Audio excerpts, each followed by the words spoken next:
السلام علیکم ورحمۃ اللہ وبرکاتہ۔ ان الحمدللہ والصلاۃ والسلام علی رسول اللہ، اما بعد۔ محترم ناظرین اکرام اور عزیز طلبہ، کتاب مشکات المصابیح کے درس میں آپ کا خیر مقدم ہے۔ آج ہم ایک نیا باب شروع کریں گے۔ باب ہے باب عشرۃ النساء وما لکل واحد من الحقوق۔ عشرہ عین کے کسرہ کے ساتھ، اور یہ معاشرہ سے اسم ہے اور اس کا معنی ہوتا ہے المخالطۃ یا المصاحبۃ، ایک دوسرے کے ساتھ رہنا، ایک دوسرے سے مل کر رہنا۔ تو باب عشرۃ النساء یعنی عورتوں سے مل کر رہنے کے سلسلے میں یہ باب ہے۔ وما لکل واحدۃ من الحقوق، اور ہر ایک کے کیا حقوق ہیں، یعنی مرد کے عورت پر یا عورت کے مرد پر، شوہر کے بیوی پر، بیوی کے شوہر پر کیا حقوق ہیں، ان حقوق کے تعلق سے یہ باب ہے۔ یعنی اس باب میں وہ احادیث بیان کی جائیں گی جن کے اندر عورتوں کے ساتھ، یعنی خاص طور سے بیویوں کے ساتھ رہنے کا طور طریقہ بتلایا گیا ہے، یا بیوی کے شوہر پر یا شوہر کے بیوی پر کیا حقوق ہے، یہ بات بیان کی گئی ہے۔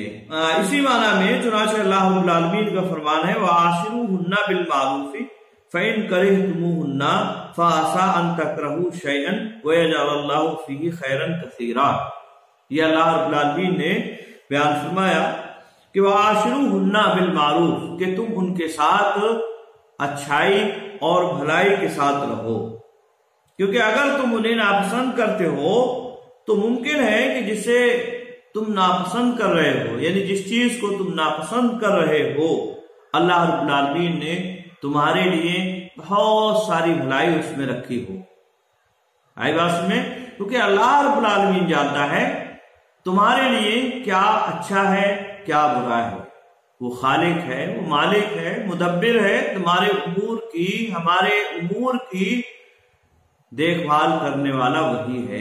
وہ جانتا ہے کس کے ساتھ کس طرح کا معاملہ کرنا ہے، کس کو کون سی بیوی دینا ہے، کس کو کون سا شوہر دینا ہے، کون کس کے لیے مناسب ہے، کون کس کے لیے مناسب نہیں ہے۔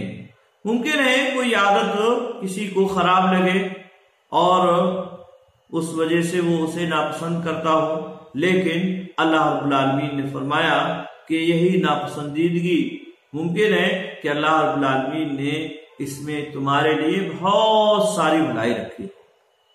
آئی بات میں، تو یہ ہے عشرۃ النساء کا معنی اور مفہوم، یعنی ان کے ساتھ بھلائی کے ساتھ رہنے کا، بھلائی کے ساتھ برتاؤ کرنے کا حکم اللہ رب العالمین نے دیا ہے۔ تو یہاں یہ چند احادیث اس باب میں اس تعلق سے یہاں بیان کی گئی ہیں۔ فصل اول ہے، پہلی حدیث، اس میں حضرت ابو ہریرہ رضی اللہ تعالیٰ عنہ سے بیان کرتے ہیں، کہتے ہیں ابی ہریرہ رضی اللہ تعالیٰ عنہ قال قال رسول اللہ صلی اللہ علیہ وسلم استوصوا بالنساء خیرا فإنهن خلقنا من ضلع وإن أعوج شيء في الضلع أعلاه فإن ذهبت تقيمه كسرته وإن تركته لم يزل أعوج فاستوصوا بالنساء، متفق علیہ۔ کہتے ہیں حضرت ابو ہریرہ رضی اللہ تعالیٰ عنہ سے مروی ہے، انہوں نے کہا کہ اللہ کے رسول صلی اللہ علیہ وسلم نے ارشاد فرمایا استوصوا بالنساء۔ استوصوا فعل امر ہے، وصیت سے، باب استفعال سے یہ ہے، اور اس کا معنی ہے استوصوا بالنساء خیرا، یعنی عورتوں کے سلسلے میں بھلائی کی وصیت کو قبول فرماؤ۔ آئی بات میں، جب آدمی اپنا کام ختم کر لیتا ہے اور گھر چھوڑ کر کہیں جاتا ہے، یا اسی طرح سے آخری لمحات جب ہوتے ہیں جدائی کے، تو وہ وصیت وغیرہ کرتا ہے۔ اللہ کے نبی صلی اللہ علیہ وسلم بھی جب اس دنیا سے جانے لگے تو بہت ساری وصیتیں اللہ کے نبی صلی اللہ علیہ وسلم نے فرمائی، ان میں ایک وصیت یہ بھی تھی کہ عورتوں کے ساتھ بھلائی کا معاملہ کرنا. استوصوا، وصیت کو قبول فرماؤ، بالنساء، عورتوں کے سلسلے میں، خیرن، بھلائی. وصیت برائی کی بھی ہو سکتی ہے، وصیت بھلائی کی بھی ہو سکتی ہے، تو یہاں خیرن، بھلائی کی وصیت اللہ کے نبی صلی اللہ علیہ وسلم نے عورتوں کے تعلق سے فرمائی کہ ان کے ساتھ بھلائی کا معاملہ کرنا، ان سے زیادہ تعارض نہ کرنا. آگے فرمایا اللہ کے نبی صلی اللہ علیہ وسلم نے فَإِنَّهُنَّ خُلِقْنَا مِن ضَلْعٍ، بے شک پیدا کی گئی ہیں. خلقنا ماضی مجہول کا صیغہ ہے، جمع مؤنث خلقنا، پیدا کی گئی ہیں وہ. فَإِنَّهُنَّ، بے شک وہ پیدا کی گئی ہیں، من ضَلْعٍ، ٹیڑھی پسلی سے. اور ضلع کہتے ہیں پسلی کو، یہ پسلی ہوتی نا اسی کو. تو یہ جو ہے ٹیڑھی پسلی سے پیدا کی گئی ہیں عورتیں. حضرت حوا علیہ السلام کو اللہ رب العالمین نے حضرت آدم علیہ السلام کی پسلی سے پیدا فرمایا تھا. یعنی حضرت آدم کو اللہ رب العالمین نے اپنے ہاتھ سے بنایا، مٹی سے انہیں پتلا بنایا، پھر اس میں روح پھونکی، اور جب انہیں وحشت محسوس ہوئی تو سکون پہنچانے کے لیے ان کی پسلی سے حضرت حوا علیہ السلام کو اللہ رب العالمین نے پیدا فرمایا. آئی بات سمجھ؟ تو یہ چونکہ حضرت حوا علیہ السلام عورتوں کی بعد والی اپنی بیٹیوں کے لیے اصل ہے، تو اصل عورتوں کی کیا ہے؟ وہ پسلی ہے. اسی کو یہاں اللہ کے نبی صلی اللہ علیہ وسلم نے بیان فرمایا کہ عورت جو ہے وہ پسلی سے پیدا کی گئی، انہیں پسلی سے بنایا گیا. اور پسلی کیسی ہوتی ہے؟ وَإِنَّ أَعْوَجَ شَيْءٍ فِي الضَّلْعِ أَعْلَاهُ، اور پسلی میں جو سب سے زیادہ ٹیڑھی ہوتی ہے، أَعْلَاهُ، اس کی اوپر والی، سب سے اوپر والی. تو پسلی ہوتی کئی ایک ہوتی ہے، اس میں ایک اس طرح سے یہ سیدھے پہ بنی رہے. تو جتنا نیچے کو جائے گا وہ تو پھیلتا جائے گا، وہ سیدھی ہوتی جائے گی. لیکن اوپر والی یہ سب سے زیادہ ٹیڑھی تو سبھی ہوتی ہے، لیکن اوپر والی یہ سب سے زیادہ ٹیڑھی ہوتی ہے. تو اسی کو اللہ کے نبی صلی اللہ علیہ وسلم نے فرمایا وَإِنَّ أَعْوَجَ شَيْءٍ فِي الضَّلْعِ أَعْلَاهُ، یعنی پسلیوں میں سب سے زیادہ ٹیڑھی اوپر والی ہوتی ہے. یہ کہہ کر اللہ کے نبی صلی اللہ علیہ وسلم اس جانب اشارہ فرما رہے ہیں کہ عورتوں کی جو پیدائش ہوئی، یعنی حضرت حوا علیہ السلام کی، یہ اوپر والی پسلی سے ہوئی ہے جو سب سے زیادہ ٹیڑھی ہے، جو سب سے زیادہ ٹیڑھی ہے. فَإِنْ ذَهَبْتَ تُقِيمُهُ كَسَرْتَهُ، اگر تم اسے درست کرنا چاہو گے کہ وہ درست ہو جائے، کسرتہو، تو اسے توڑ دو گے. یعنی اگر تم پسلی کو سیدھا کرنا چاہو گے تو وہ پسلی ٹوٹ جائے گی، وہ سیدھی نہیں ہو سکتی ہے، وہ ٹیڑھی کی ٹیڑھی ہی رہے گی. لہذا عورت جو پسلی سے بنائی گئی ہے، اللہ رب العالمین نے ٹیڑھی پسلی سے اسے بنایا ہے. اس کے اندر بھی ٹیڑھا ہے، کجی پن ہے، ٹیڑھا پن ہے، اس کے اندر کجی ہے، اس کے اندر اس کے اخلاق اور اسی طرح سے اطوار وہ کسی ایک سمت اور ایک طریقے پر نہیں رہ سکتے ہیں.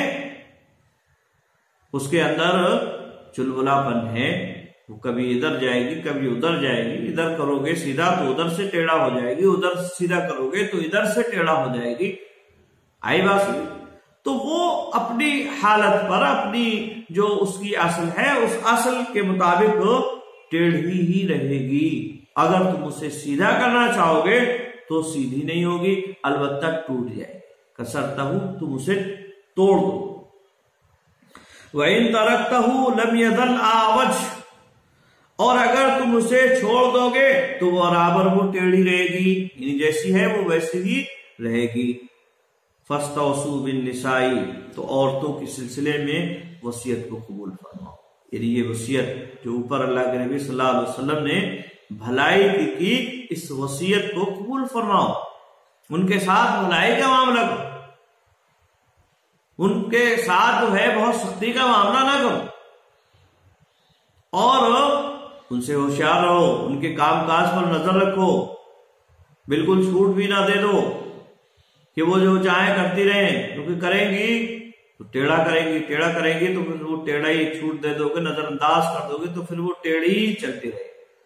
لہذا بیچ بیچ میں ٹوکتے بھی رہو، لیکن اس ٹوکنے کے لیے ایسی سختی بھی نہ کرو کہ مارنا پیٹنا شروع کر دو،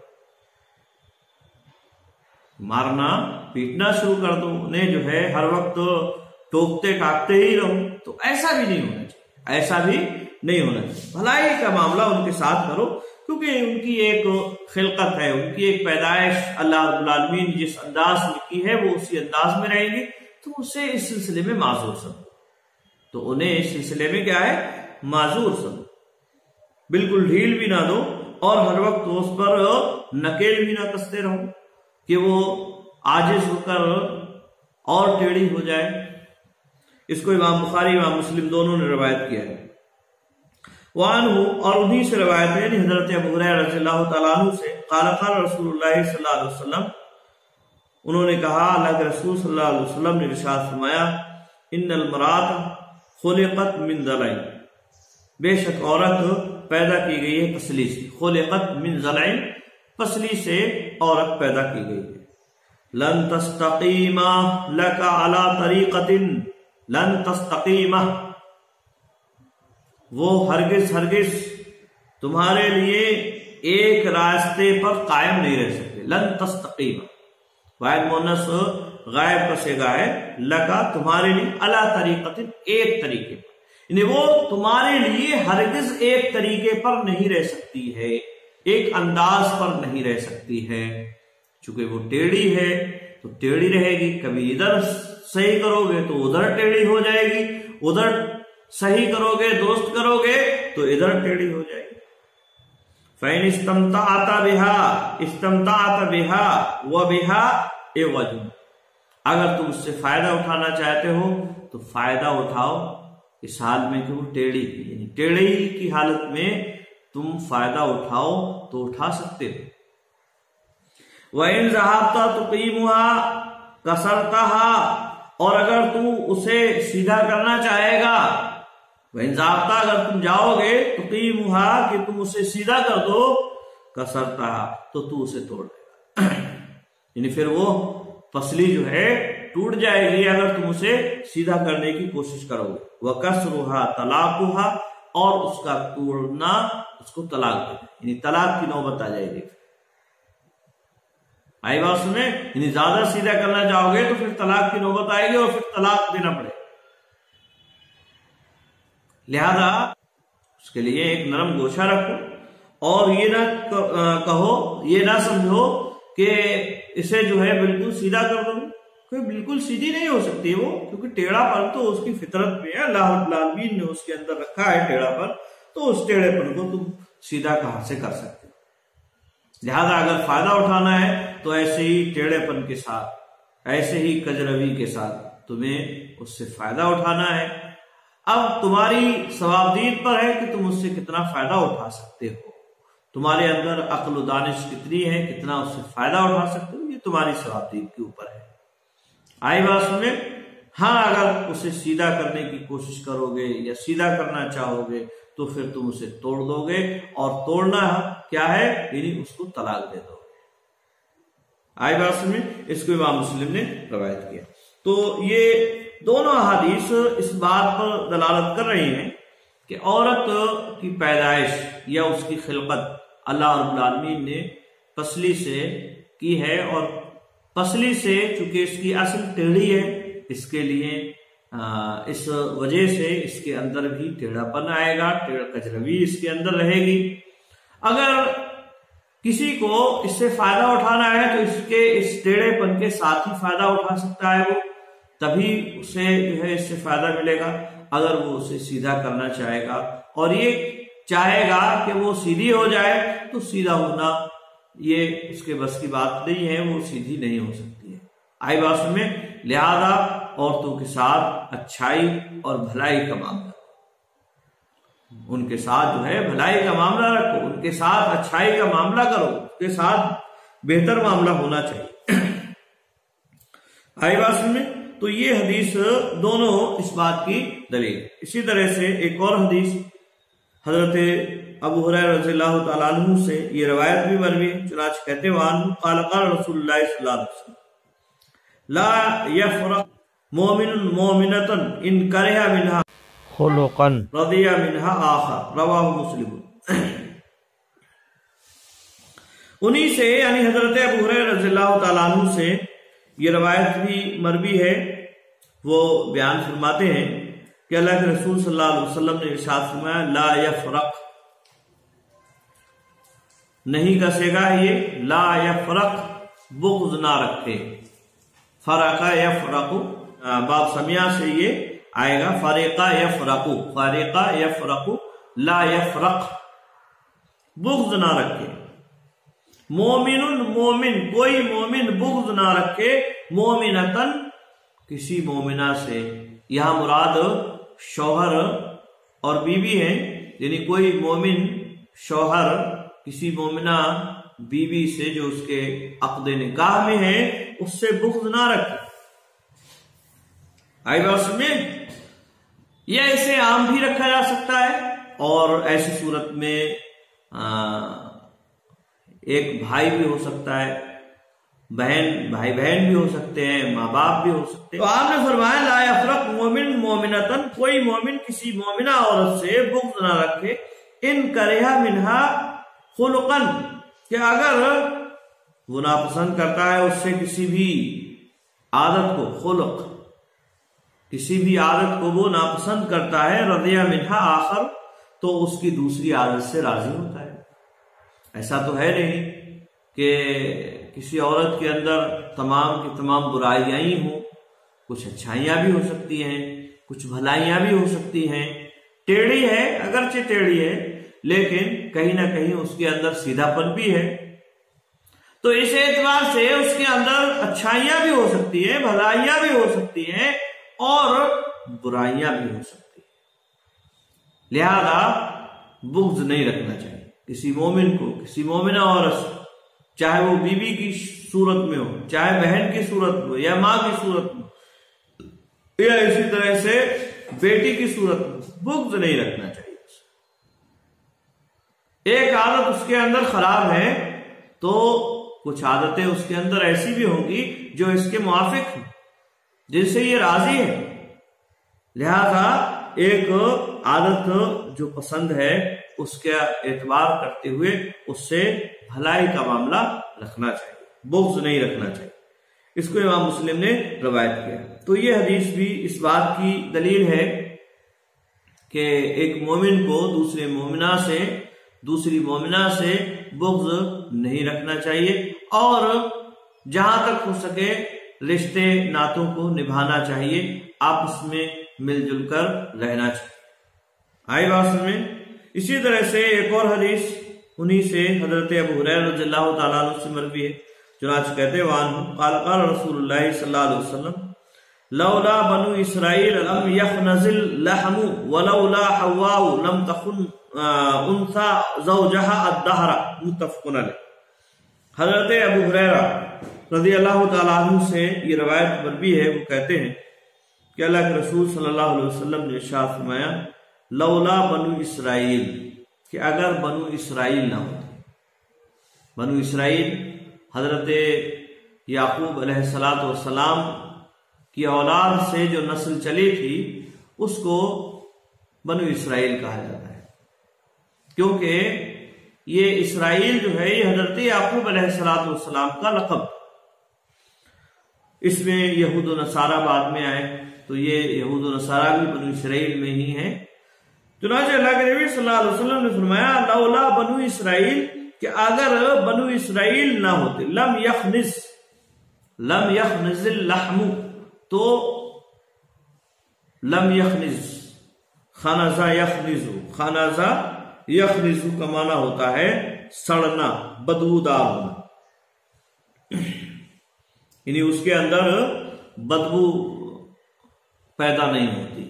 لم یخنز اللحم یعنی گوشت نہ بدبودار ہوتا. اگر بنی اسرائیل نہ ہوتے لم یخنز اللحم تو گوشت بدبودار نہ ہوتا، یعنی اس کے اندر بساند پیدا نہ ہوتی. آئی بات سمجھے؟ اصل معاملہ یہ ہے کہ جب منہ و سلوہ ان کے لیے اترتا تھا تو وہ دوسرے ٹائم کھانے کے لیے اسے بچا کے رکھ لیا کرتے تھے. تو اسٹور کرنا اور اس کو بچا کے رکھنا یہ بنی اسرائیل نے کیا سب سے پہلے. اس سے پہلے ایسا سسٹم نہیں تھا، لوگ آتے اور جتنا ہوتا کھاتے اور آئندہ کے لیے پھر لگ جایا کرتے تھے تلاش میں رزق کی، روٹی کی. اب انہیں اللہ رب العالمین نے فراوانی عطا فرمائی اور ان کے پاس جو ہے کھانے پینے سے کے بعد بچ بھی جایا کرتا تھا، تو انہوں نے اس کو اسٹور کرنا شروع کر دیا، بچا کر رکھنا شروع کر دیا. اس زمانے میں کوئی فریج وغیرہ تو تھے نہیں کہ فریج میں رکھ دیا جاتا اور وہ سڑتا نہیں، بدبودار نہیں ہوتا. اب جب انہوں نے رکھنا شروع کیا تو ایسی صورت میں اس میں بساند پیدا ہو گئی، وہ بدبودار ہو گیا. آئی بات سنیں؟ اور پھر یہ طریقہ بعد میں بنو اسرائیل کے بعد دوسری اور قوموں میں بھی آیا. اب تو سارے زمانے میں یہ طریقہ چل رہا ہے. اور اس میں ہم دیکھتے ہیں کبھی کبھی ایسا بھی ہوتا ہے کہ سالن وہ خراب ہو جاتا ہے، بدبودار ہو جاتا ہے، بساند اس کے اندر پیدا ہو جایا کرتی، سڑان اس کے اندر پیدا ہو جایا کرتی. اللہ کے نبی صلی اللہ علیہ وسلم نے فرمایا کہ اگر بنو اسرائیل نہ ہوتے تو گوشت بدبودار نہ ہوتا. کیوں؟ انہوں نے ہی سب سے پہلے یہ چیز ایجاد کی اور گوشت وغیرہ کو رکھنا شروع کیا. اس سے پہلے کوئی رکھتا ہوتا نہیں تھا. اگر یہ نہ ہوتے تو دوسرے لوگ بھی نہیں رکھتے. جس طرح سے اس سے پہلے چلا آ رہا تھا معاملہ ویسے ہی چلتا چلا جاتا. آئی بات، چونکہ ان کے اندر حرص تھی، لالچ تھا، تو اس بنیاد پر انہوں نے اس چیز کو اپنایا. اسی طرح سے دوسری بات اللہ کے نبی صلی اللہ علیہ وسلم نے فرمایا وَلَوْلَا حَوَّا، اور اگر حوا نہ ہو لم تخن انثى زوجها الدہر، تو کوئی عورت اپنے شوہر کی نافرمانی نہ، خیانت نہ کرے. کوئی عورت ہو اپنے شوہر کی خیانت نہ کرتی اگر حوا نہ ہوتی. اور انہوں نے خیانت کیا کی؟ خیانت یہ کی کہ حضرت آدم علیہ السلام کو گندم کھلایا. اللہ رب العالمین نے جنت میں ان دونوں کو بسایا اور جنت میں رہتے رہے. حضرت آدم علیہ السلام اور حوا علیہ السلام کو اللہ رب العالمین کی جانب سے یہ حکم تھا کہ جنت میں جہاں چاہیں گھومیں، جس جگہ چاہیں رہیں، لیکن ایک درخت گندم کا وہاں جانے سے منع فرمایا کہ اس درخت کے پاس آپ کو نہیں جانا. وَلَا تَقْرَبُوا هَٰذِهِ الشَّجَرَةَ، اس درخت کے پاس تمہیں نہیں جانا ہے. کھانے کا تو ایک الگ مسئلہ ہے، جانے ہی نہیں. لیکن شیطان نے بہکایا، حضرت حوا علیہ السلام کو لالچ دیا اور اس لالچ کا نتیجہ یہ نکلا حضرت آدم علیہ السلام کو وہ پھل حضرت حوا علیہ السلام نے کھلا دیا. اور کھلانے کے ساتھ ہی ان کی شرمگاہیں ظاہر ہو گئیں اور اللہ رب العالمین کا غصہ ظاہر ہوا. اللہ رب العالمین نے دونوں کو زمین کے اوپر، زمین پر گرا دیا. زمین پر وہ ایک دوسرے کو تلاشتے رہے کافی دنوں تک. وہ ایک لمبی بات ہے، اس کی یہاں ضرورت نہیں. تو اسی کی جانب یہاں اشارہ فرمایا اللہ کے نبی صلی اللہ علیہ وسلم نے لم تخن انثى زوجها الدہر، کہ اگر حوا نہ ہوتی تو کوئی عورت اپنے شوہر کی زمانے میں خیانت نہ کرتی. تو خیانت سے مراد وہی، یعنی خیانت سے مراد یہی کہ انہوں نے جو حضرت آدم علیہ السلام کو گندم کھلایا تھا وہی یہاں خیانت سے مراد ہے. آئی بات سمجھ؟ تو اگر حوا نہ ہوتی تو کوئی عورت اپنے شوہر کی خیانت نہ کرتی. لہذا معنی یہ ہوا کہ عورتیں ان کے اندر اس طرح کا مادہ پایا جائے گا، اور کسی کے اندر بھی اس طرح کی بات رہے، کوئی عورت اپنے شوہر کے ساتھ خیانت کا معاملہ کرے، کوئی چھپائے کوئی چیز، کوئی جھوٹ بول کر کوئی چیز سے کھلانا چاہے، یا اسی طرح سے کوئی چیز بہکاوے میں آ کر ادھر کی ادھر لگانا چاہے، تو اسے بھی حضرت آدم علیہ السلام کا کردار ادا کرتے ہوئے اسے معاف کر دینا چاہیے، اس سے درگزر کرنا چاہیے، جس طرح سے حضرت آدم علیہ السلام نے اسے معاف کر دیا، حضرت حوا علیہ السلام کو معاف کر دیا، ان سے درگزر فرمایا۔ تو ایسے ہی تمام مردوں کو عورتوں کے ساتھ یہی معاملہ کرنا چاہیے۔ آئی بات میں یہ حدیث یہاں لا کر یہ اصل میں بتلانا چاہتے ہیں کہ جس طرح سے حضرت آدم نے حضرت حوا علیہ السلام کے ساتھ معاملہ کیا، ایسے ہی معاملہ تمام مردوں کو اپنی بیویوں کے ساتھ کرنا چاہیے۔ آئی بات میں، کیونکہ خیانت اور جھوٹ یا اس طرح کی جو بھی باتیں ہیں وہ حضرت حوا علیہ السلام ہی سے چلی آ رہی ہیں، تمام عورتوں کے اندر یہ چیزیں رہیں گی اور اس کے اندر کوئی کمی نہیں ہے۔ ہاں کبھی کبھار کسی کے اندر یہ ایک الگ بات ہے، کسی کے اندر زیادہ ہوتی ہے ٹیڑھا پن، کسی کے اندر کم ہوتا ہے، کسی کے اندر خرابی زیادہ ہوتی ہے، کسی کے اندر خرابی کم ہوا کرتی ہے۔ بہرحال عورتوں کے ساتھ بھلائی کا معاملہ کرنا ہے اور بھلائی کے ساتھ انہیں رکھنا ہے، یہ اصل میں اللہ کے نبی صلی اللہ علیہ وسلم نے ان تمام احادیث کے اندر بیان فرمایا۔ آئے بات میں آج کے لیے بس اتنا ہی۔ السلام علیکم ورحمۃ اللہ وبرکاتہ۔